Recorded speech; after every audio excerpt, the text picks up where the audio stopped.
Hello students. पिछले video में हमने इस टेबल को देखा था। नजर नहीं आ रही ठीक से टेबल? चलो अब नजर आ रही है।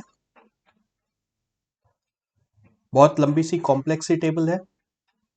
Sine cos 0 degree 30 degree 45 degree 60 degree और 90 डिग्री। यहां तक याद करना है हमें। यहां तक हमें याद करना है। नीचे वाली चीजें तो फिर निकल जाएगी। नीचे वाली चीजें उसी से कैलकुलेट करना है। इसको याद करने की बिल्कुल कोशिश नहीं करनी है।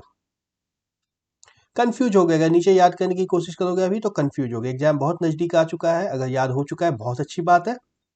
अगर नहीं हुआ याद तो इसको बिल्कुल इग्नोर कर देना। यह याद नहीं करना है। इसको हम लोग ऊपर से ही ऊपर की वैल्यू से कैलकुलेट कर लेंगे। ठीक है। ऊपर में भी सारी वैल्यूज को याद नहीं करनी है। ऊपर में याद करने की वैल्यूज हमारे पास कौन कौन सी थी? एक था ये साइन 0 को 0 याद कर लेना है। एक साइन 30 डिग्री को 1/2 याद करना है। इन दो को अगर याद कर लोगे तो बाकी सारा काम हमारा इसी से हो जाना है। कैसे होना है याद है? पिछले वीडियो में मैंने बताया था इस दो को याद करोगे तो सब कुछ याद हो जाएगा। और यहाँ पे एक चीज और थी, 1/2 में एज्यूम कर रहा हूँ ये याद हो चुका है। ये याद करने लायक चीज ही नहीं है। ठीक है। दिमाग में ये भी रख सकते हो कि हमें सिर्फ मिलना है क्या क्या नंबर्स मिल सकते हैं। 0 मिल सकता है, 1 मिल सकता है, √2 मिल सकता है और √3 मिल सकता है। इसके अलावा कोई भी नंबर पूरी ट्रिग्नोमेट्रिक टेबल में नहीं मिल रहा है ना। 0 1 0 नॉट डिफाइंड 1 1 2 2 3 2 √1 √3 है ना। 1 2 1 2 भी है ना। सॉरी एक नंबर 2 भी है। सिर्फ इतने ही नंबर्स इस पूरी टेबल में है। तो कहीं भी अगर कंफ्यूजन होता है तो इसी में से किसी एक को चूज करना है। और वो भी क्या, √2 जो है ये तो सिर्फ और सिर्फ 45 डिग्री में आ रहा है। तो √2 को भी इग्नोर कर सकते हो। 45 डिग्री का तो ऐसे ही याद हो जाना चाहिए, है ना। ओके, अब इसके क्वेश्चंस हम लोग कुछ देखते हैं। जैसे जैसे जरूरत होगी मैं तरीके बताते जाऊंगा। Example number 6 NCERT text book में था। In triangle ABC, right angle at B, angle AB is 5 centimeter, angle ACB is 30 degrees. Determine the lengths of the side BC and AC. कैसे निकालेंगे? कैसे निकालेंगे? सबसे पहले ये हमारा हाइपोटेन्यूज होगा, ये हमारा बेस होगा। ये लिख देना है। हाइपोटेन्यूज होगा, बेस होगा। और मैंने क्या बताया था, साइन 30 डिग्री हमें याद होना चाहिए। साइन 30 डिग्री क्या होता है? 1/2 होता है। ये किसके बराबर होगा? Perpendicular divide by hypotenuse. होगा ऐसा। परपेंडिकुलर हमारे पास 1/2 is equal to 5 divide by hypotenuse, यानी कि हाइपोटेन्यूज इज इक्वल टू 10। आ गया। ट्रिग्नोमेट्री से कितना आसान हो गया? बहुत आसान हो गया ट्रिग्नोमेट्री से। कॉस 30 डिग्री याद है, √3/2 याद है। √3/2 याद नहीं है तो फिर हम लोग एक ट्रायंगल बना करके निकालते थे इसको इस तरह से।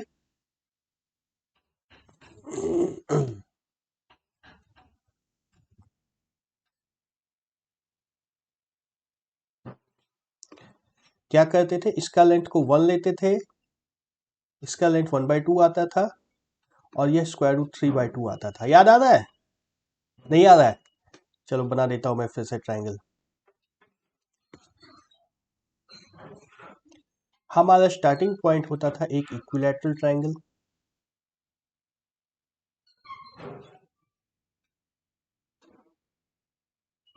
एक इक्विलैटरल ट्रायंगल लेते थे, उसमें एक परपेंडिकुलर ड्रॉप करते थे इस तरीके से। यह एंगल 30 डिग्री 60 डिग्री होती है, यह एंगल 30 डिग्री होती है। इस साइड को हमने 1 लिया था तो यह साइड 1/2 हो गया था और यह साइड √3/2 था। आया था ना पाइथागोरस से √3/2 ये आया था। तो वहां से हमें cos 30 डिग्री की वैल्यू √3/2 मिल जाती है। यह किसके बराबर होगा? बेस डिवाइड बाय हाइपोटेन्यूज, और हाइपोटेन्यूज हमें 10 मिल चुका है। b divide by 10 is equal to √3/2 2, यहां से b की वैल्यू क्या आ जाएगी 5 इंटू स्क्वायर रूट 3। ठीक है, ठीक है। अगर इतना नहीं भी करना था ना तो यहां से ही हम लोग पाइथागोरस लगा सकते थे, इतनी को ये सब कुछ छोड़ करके सीधा यहाँ पे पाइथागोरस लगा सकते थे। 10 square is equal to 5 square plus B square, this implies B square is equal to 75 यानी कि b is equal to square root 75, b निकलेगा तो यह स्क्वायर रूट 75 हो जाएगा, जो 5 into square root 2, sorry square root 3 आएगा ना, 5 स्क्वायर रूट 3। ठीक है, ट्रिग्नोमेट्री से कैसे निकल गया हम लोग को, सिर्फ एक एंगल अगर दिया हुआ है तो सब कुछ पता चल गया। एक और एग्जांपल देखते हैं।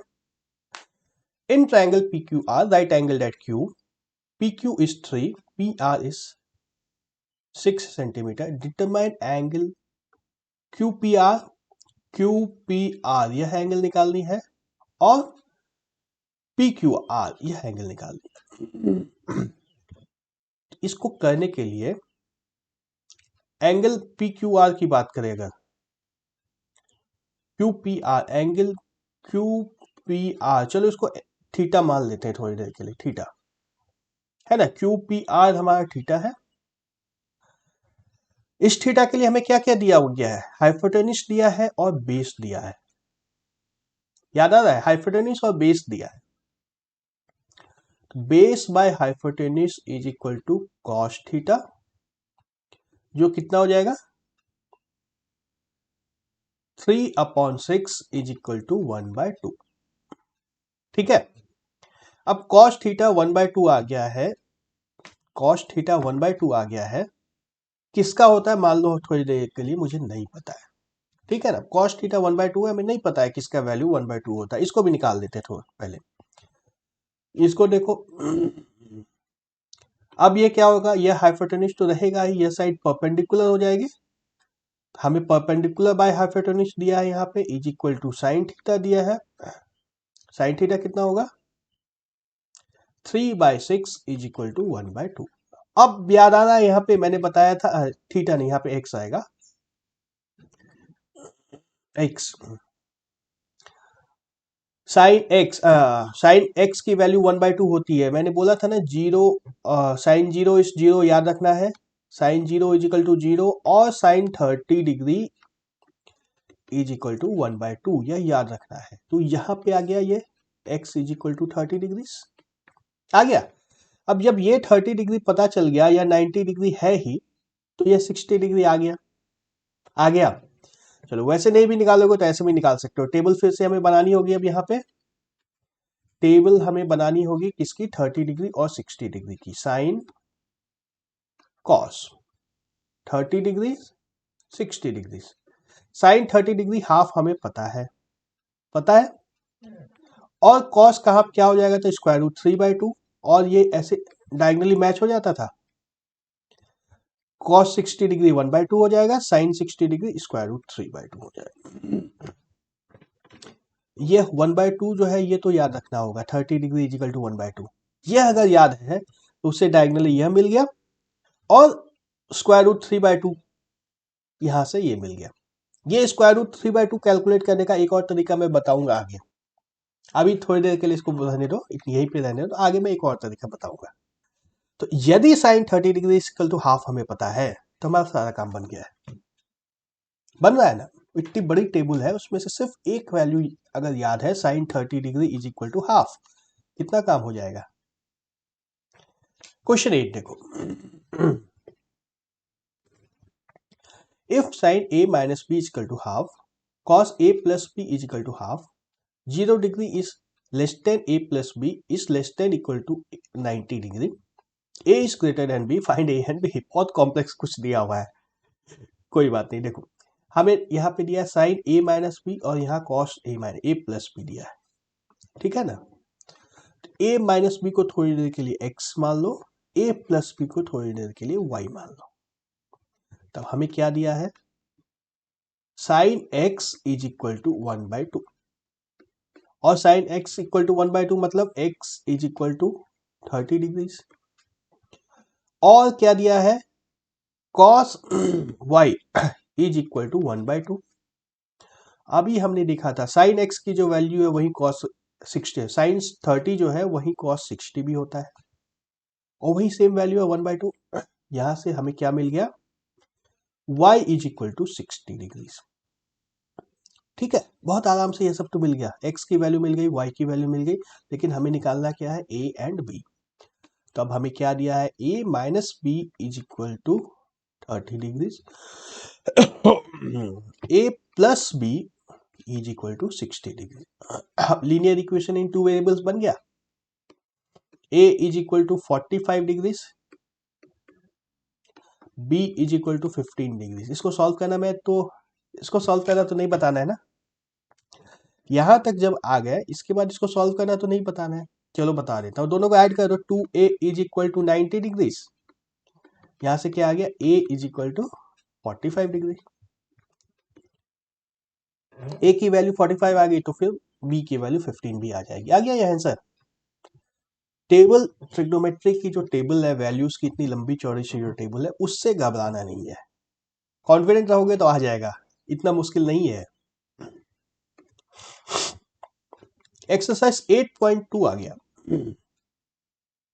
कुछ बता दूं क्या, चलो एक क्वेश्चन बना लेते हैं इस वीडियो में। इसको देखो, बाकी चीजों को भी भूल जाओ, इसको देखो, हमें क्या चाहिए, साइन 60 और वही हो जाएगा साइन 30 और कॉस 60 दोनों एक ही होता है ना, साइन 60 1/2 होता है, याद है, कॉस 60 1/2 हो जाता है,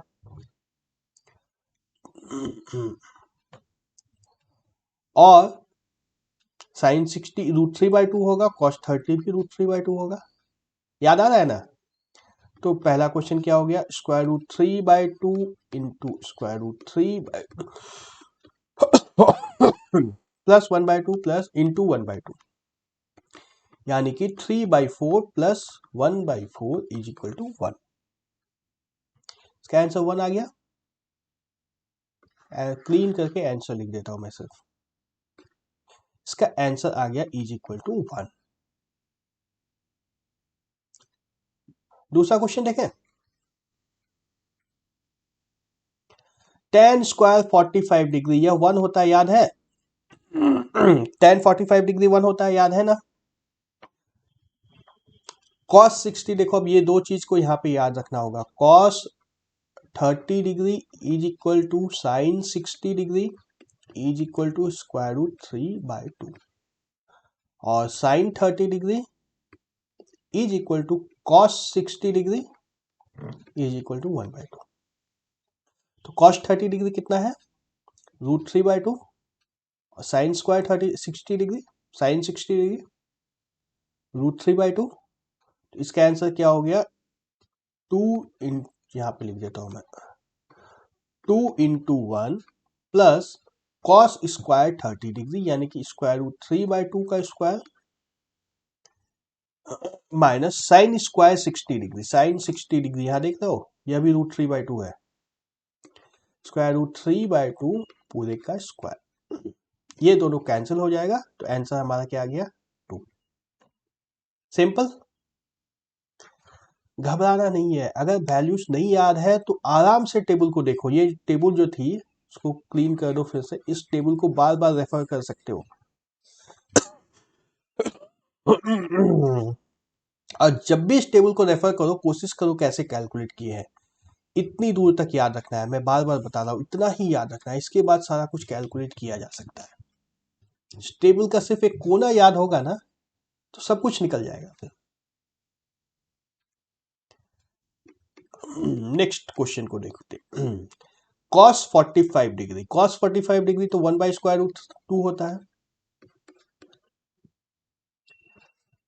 sec 30 डिग्री, sec 30 डिग्री क्या होगा, 1/cos 30 डिग्री होगा, और cos 30 डिग्री क्या है, √3/2, तो ये 2/√3 आ गया, प्लस cosec 30 डिग्री मतलब 1 1/sin 30 डिग्री। 1/sin 30 डिग्री मतलब 1/2 का रेसिप्रोकल 2। ठीक है। ये क्या आया, 1/√2 डिवाइड बाय 2 + 2 √3 मल्टीप्लाइड बाय √3। क्या हो गया, √3 ऊपर चला जाएगा, √2 2 + 2 √3। इसको सिंप्लीफाई कर सकते हो हम, कॉम्प्लेक्स आंसर आ गया इस बार। क्या दिक्कत है, आने दो। क्वेश्चन 4 देखो।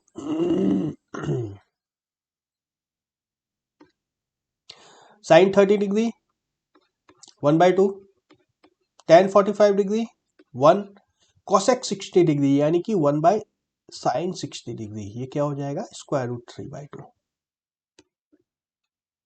सॉरी √3/2 का रेसिप्रोकल 2/√3 है ना। देखो sin 60 डिग्री की वैल्यू √3/2 है, कोसेक में उसका रेसिप्रोकल लेना है। डिवाइड बाय sec 30 डिग्री यानी कि 1/cos 30 डिग्री। cos 30 डिग्री क्या होता है, √3/2, तो 2/√3 plus cos 60 degree 1/2 plus cot 45 degree 1। Simplify कर लोगे, सिंप्लीफाई करने में तो कोई दिक्कत नहीं है, नहीं है ना। चलो क्वेश्चन 5 पे आते हैं। 5 cos square 60 degree, 5 into cos square 60 degree क्या होगा, 1/2 का स्क्वायर प्लस 4 सेक स्क्वायर। ये देखो सेक स्क्वायर 30 डिग्री, इसका क्या मतलब होता है, अच्छा ये नहीं बताया मैंने ना। कॉस स्क्वायर 60 डिग्री का मतलब होता है कॉस 60 डिग्री निकालना है, फिर इसका स्क्वायर करना है। ये ठीक है, पहले कॉस 60 डिग्री कैलकुलेट कर लेना है, उसके बाद उसको स्क्वायर करना है। या तो इतना कॉम्प्लेक्स हम लोग लिख सकते थे डिफिकल्ट तरीके से, या इसको शॉर्ट में लिख दिया, कॉस लिखा, यहीं पे स्क्वायर लगा दिया 60 डिग्री। यदि कॉस 60 डिग्री स्क्वायर लिखते हैं, इसका मतलब है 60 डिग्री का स्क्वायर करना है, फिर कॉस निकालना है, जो अभी हम लोग नहीं कर सकते हैं। 60 डिग्री से बड़ी एंगल कैसे होगी, मतलब 60 डिग्री का स्क्वायर, इतनी बड़ी एंगल तो हो नहीं सकती है ना। ये चीज जब पता हो गई तब हम लोग क्वेश्चन बना सकते हैं। सेक 30 डिग्री मतलब 1/cos 30 डिग्री, और cos 30 डिग्री कितना होता है, √3/2 minus 2 tan square 45 degree 2 × 1 divided by sine square 30 degree 1/2 का square plus cos square 30 degree √3/2 पूरे का स्क्वायर। इसको सिंप्लीफाई कर सकते हैं। सिंप्लीफिकेशन तो नहीं बताना है ना, बताना है, अगर जरूरत है तो कमेंट करो, मैं हेल्प करूंगा इसमें भी। ओके, बाकी क्वेश्चन अगली वीडियो में देखेंगे। Bye bye.